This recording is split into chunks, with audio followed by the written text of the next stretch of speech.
Bonjour, aujourd'hui j'aimerais parler avec vous de la colère. La dernière fois, j'avais expliqué, on a parlé de l'émotion de l'attachement. Parce que dans la philosophie bouddhiste, qu'est-ce qu'on explique? C'est que tout le monde, on a le désir d'être heureux. Personne n'aime souffrir, mais que la source de tout, de nous tous, de tous nos différents problèmes, souffrances qu'on vit pour tous les êtres vivants, c'est toujours la même chose, c'est nos propres perturbations mentales, nos propres émotions perturbatrices. Donc, j'avais expliqué qu'il y avait les racines sont au nombre de 5. Il y a 5 émotions perturbatrices qui sont la racine de toutes les autres. La dernière fois, j'avais parlé de l'attachement. Comment travailler sur l'attachement, comment se libérer grâce au lâcher-prise, etc. Donc aujourd'hui, j'ai pensé de parler d'une autre de ces émotions perturbatrices, qu'on appelle la colère. Qu'est-ce que ça veut dire la colère? Et aussi, comment s'en libérer. Nous, on parle comme ça dans la philosophie bouddhiste. L'antidote, comment se libérer de la colère, c'est la tolérance. Donc tout d'abord, qu'est-ce que c'est la colère?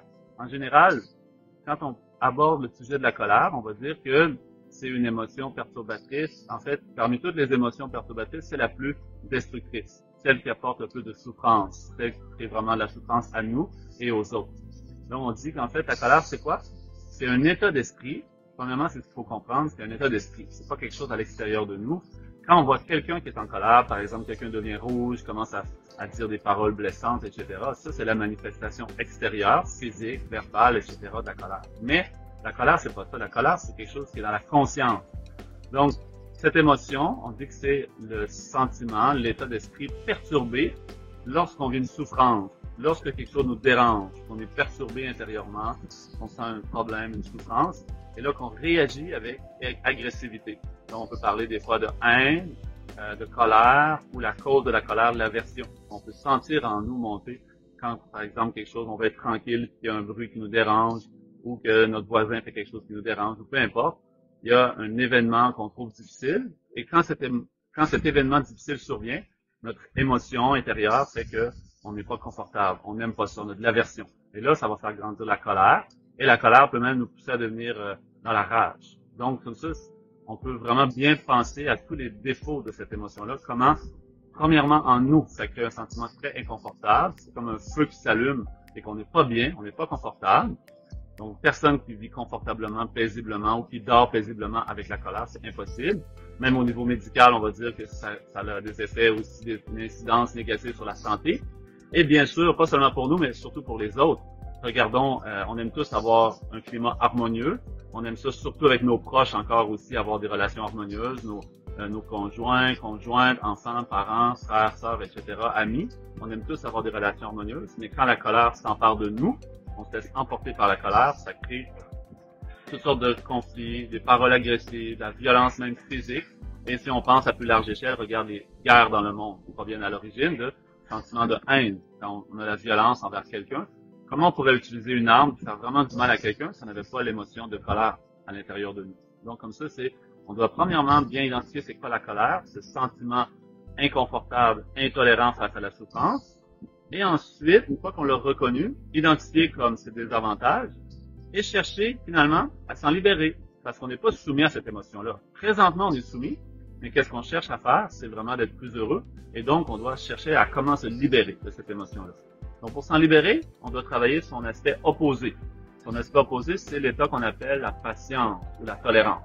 Mais encore une fois, qu'est-ce que c'est la patience? Qu'est-ce que c'est la tolérance? Il y a beaucoup de gens qui comprennent mal ce sens-là. Des fois, ils vont penser, par exemple, que la tolérance, ça veut dire tout accepter. Quand quelqu'un nous dérange, on dit rien, on parle pas, on dit rien, on fait rien.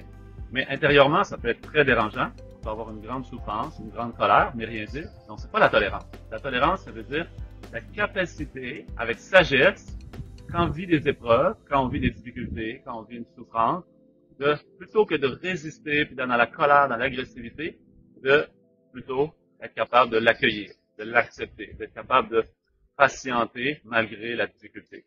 Donc, comme il y a une phrase vraiment très importante qui souligne l'importance de ça, comme un grand maître indien s'appelle Shantideva, il dit, si quelque chose peut être fait, pourquoi s'en faire? Si rien peut être fait, pourquoi s'en faire? Donc, une situation où il y a quelque chose qui est très dérangeant, très difficile, à ce moment-là, qu'est-ce qu'on peut faire? Si on peut régler la situation, si on peut dire quelque chose, faire quelque chose, pourquoi pas le faire? Juste le faire. Pas besoin de se mettre en colère. Juste dire que tu dois être dit, faire ce qui doit être fait sans se laisser emporter dans cette émotion. Si dans une situation, il n'y a rien qui peut être dit, rien qui peut être fait, c'est comme ça, on peut rien changer, on n'a pas le pouvoir pour le moment de changer.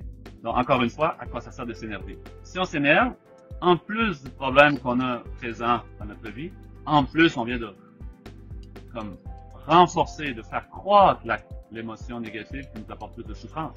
Donc, la colère, dans tous les cas, va aucunement contribuer à notre bonheur, va juste comme plus contribuer à diminuer notre bonheur et à faire souffrir les autres. Donc, c'est comme ça qu'on devrait bien comprendre, dans le sens, la colère, c'est pas seulement la manifestation extérieure, mais c'est la conscience intérieure qui devient perturbée, agressive face au problème, alors que la tolérance, c'est la conscience qui est capable de rester sagement, comme concentré, calme vis-à-vis de la souffrance. Donc, la tolérance, ça demande beaucoup de sagesse. C'est pas quelque chose qu'on va juste dire, OK, je tolère, j'accepte. Non, c'est pas comme ça. C'est vraiment, intérieurement, de comprendre comment y arriver.